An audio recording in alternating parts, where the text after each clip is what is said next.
नमस्कार, मैं हूं प्रियंका और आप देख रहे हैं चुनाव आज तक। लव जिहाद को रोकने के लिए यूपी में योगी सरकार ने बड़ा फैसला किया है। दरअसल राज्य में अब लव जिहाद पर सरकार ने और कड़ी सजा करने का फैसला किया है। लव जिहाद को लेकर सरकार की सख्ती का अंदाजा आप इस बात से लगा सकते हैं कि इस तरह के अपराध में आजीवन कारावास तक की सजा हो सकती है।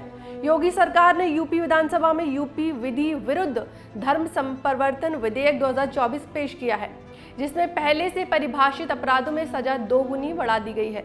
वहीं इस विधेयक के जरिए नए अपराध भी इसमें शामिल किए गए हैं। सुनिए।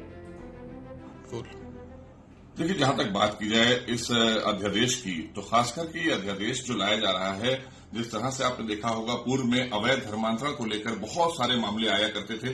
जब एजेंसियों से जांच कराई आदरणीय योगी सरकार ने, तो उसमें पाया गया कि बहुत से लोगों ने इस तरह के अवैध धर्मांतरण भी कराए थे, उन पर भी कार्रवाइयां हुई हैं। तो ये अध्यादेश जो लव जिहाद को लेकर लाया जा रहा है, लव जिहाद का मतलब इसको किसी धर्म से जोड़कर नहीं देखना चाहिए। ये अपने आप में ये मानना चाहिए कि ये सर्व धर्म के लिए है, क्योंकि हमारी बेटी हो, आपकी बेटी हो, किसी की बेटी हो, उसको अगर कोई नाम परिवर्तन करके और बहला फुसलाकर उससे शादी करके और बाद में उसका जीवन बर्बाद करे, छोड़ दे, तो उसके खिलाफ सख्त कानून लाकर अगर हम कार्रवाई नहीं करेंगे, सख्त कानून नहीं बनाएंगे, तो इन चीजों को रोक पाना मुश्किल होगा। लेकिन विपक्ष के साथी जो है, उनको हर चीज में धर्म नजर आता है, क्योंकि वो तुष्टीकरण की राजनीति में विश्वास करते हैं और हम सबका साथ सबका विकास में विश्वास करते हैं। इससे पहले साल 2021 में योगी सरकार ने लव जिहाद के खिलाफ कानून बनाया था। तब इस कानून के तहत अधिकतम 10 साल की सजा और 50,000 का जुर्माना था। लेकिन नए प्रस्तावित विधेयक में अपराध का दायरा और सजा दोनों ही बढ़ाने का प्रस्ताव किया गया है।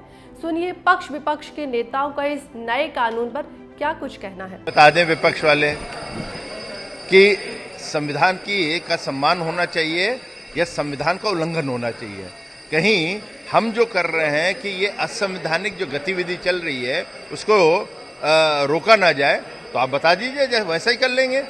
क्योंकि आप ही लोग उसके पीछे कहीं ना कहीं षड्यंत्र रचते रहते हैं। तो आप लोगों का जो षड्यंत्र में जिसमें आप लोग साथ देते हैं, उसको हम लोग रोके ना।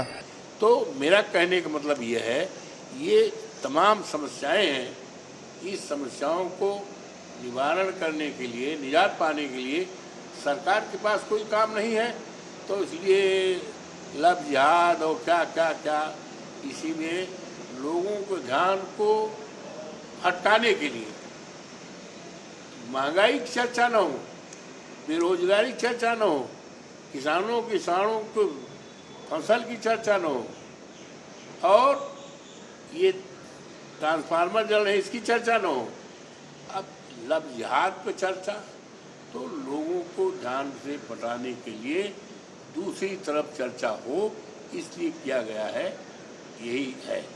सरकार धर्म परिवर्तन के लिए फंडिंग को भी इस कानून के तहत अपराध के दायरे में लाने वाली है, जिसके तहत विदेशी संस्थाओं या किसी भी अवैध संस्था में हुई फंडिंग भी शामिल है।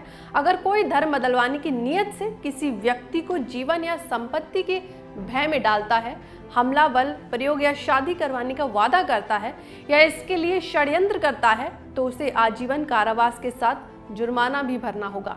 योगी सरकार के ताजा फैसले का असर ये होगा कि जहां पहले धोखे, बहला फुसलाकर धर्म परिवर्तन या शादी करवाने पर 1 से 5 साल की सजा और 15,000 के पहले जुर्माने का प्रावधान था, तो अब इस मामले में 3 से 10 साल की सजा और 25,000 का जुर्माना देना होगा।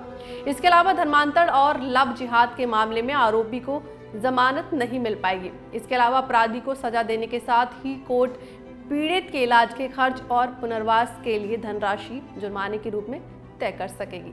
सरकार का कहना है कि अपराध की संवेदनशीलता, महिलाओं की गरिमा, सामाजिक स्थिति और अवैध धर्मांतरण रोकने के लिए सजा और जुर्माने को और कड़ा किया जा रहा है।